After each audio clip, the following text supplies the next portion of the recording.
My name is Dorothy Matthews, and I am 73 years old. The story I am about to tell you happened on my 68th birthday 5 years ago. It's a story about love, betrayal, and the quiet strength that comes from knowing your worth. I married Richard when I was 22. He was handsome, ambitious, and promised me the world. For 46 years, I stood by his side. I raised our son, Marcus. I kept our home. I forgave Richard's long hours at work, his forgotten anniversaries, his distance.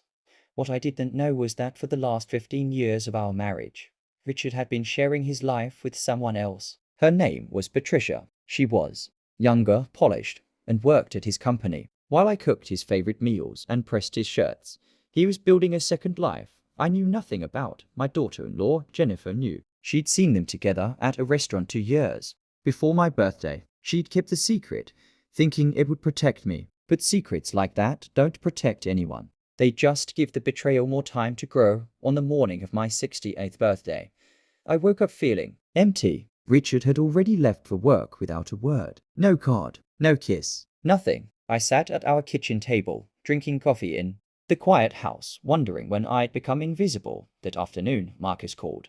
"Mom, we're taking you out for your birthday dinner tonight." "Dad's coming too. Be ready at 6. Something in his voice seemed different. Tight, nervous. I wore my best dress, a deep emerald green that Richard had once brought out. My eyes. That was 20 years ago, when he still noticed such things. We arrived at Rosewood, an elegant restaurant downtown. As we walked in, I saw our family gathered at a long table. Marcus and Jennifer, my brother Thomas and his wife. My 2 closest friends, Helen and Grace. But there were also people I didn't recognize. And then I saw her, Patricia. She was sitting at our family table, wearing a cream-colored dress, her hand resting possessively near Richard's arm. The room seemed to tilt. My heart hammered in my chest, but I kept my face calm. Years of grace under pressure had taught me that much. Richard's face went pale when he saw me. Patricia looked confused. Marcus stepped forward, his jaw set with determination. "Mom," he said quietly, taking my arm. "There's something you need to know."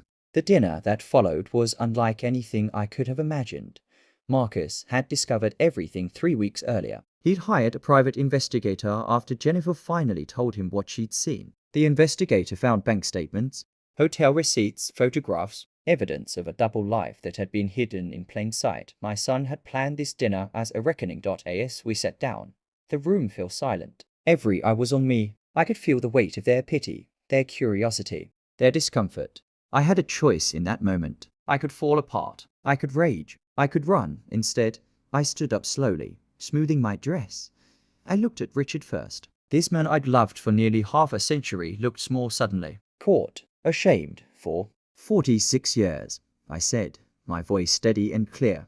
I gave you everything I had. My youth, my dreams, my unwavering loyalty. I stood beside you through every challenge, every triumph. I believed in the vows we made.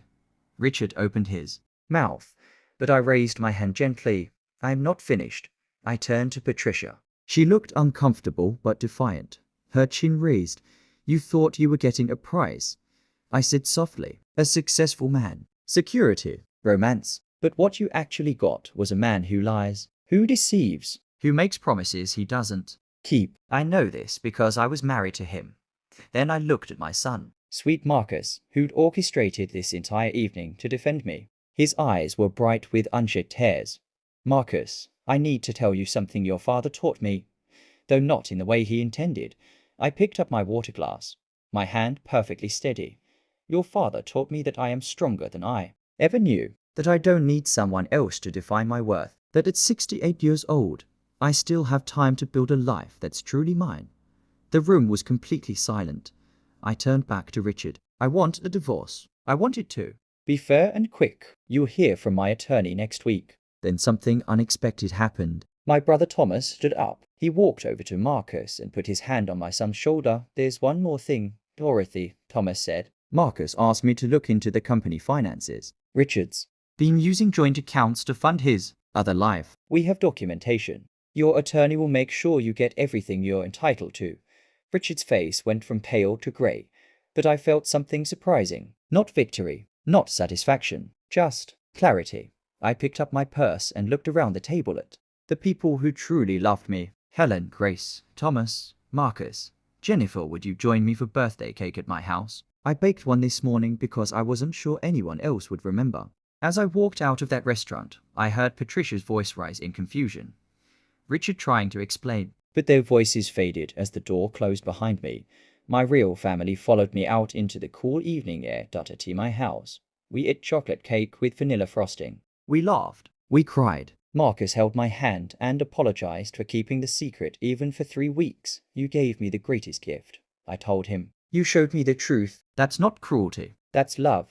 The divorce took 6 months.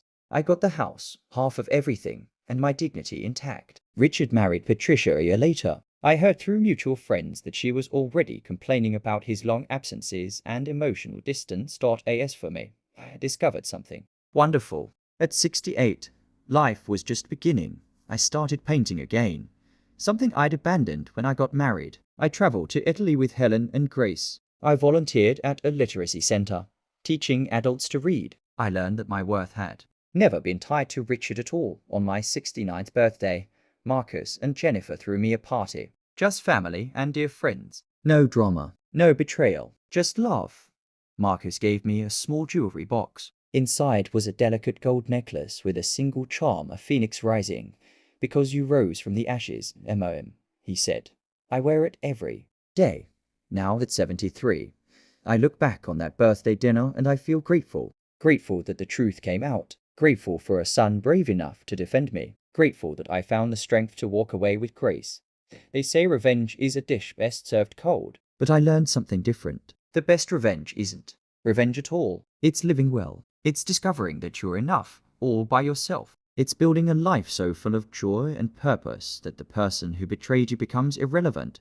Sometimes the greatest act of love is loving yourself enough to walk away from people who don't value you. And sometimes the greatest gift is discovering, even late in life, that you're stronger than you ever imagined. That's what my son gave me on my 68th birthday. Not just the truth about my husband's betrayal, but the truth about my own strength. And that changed everything.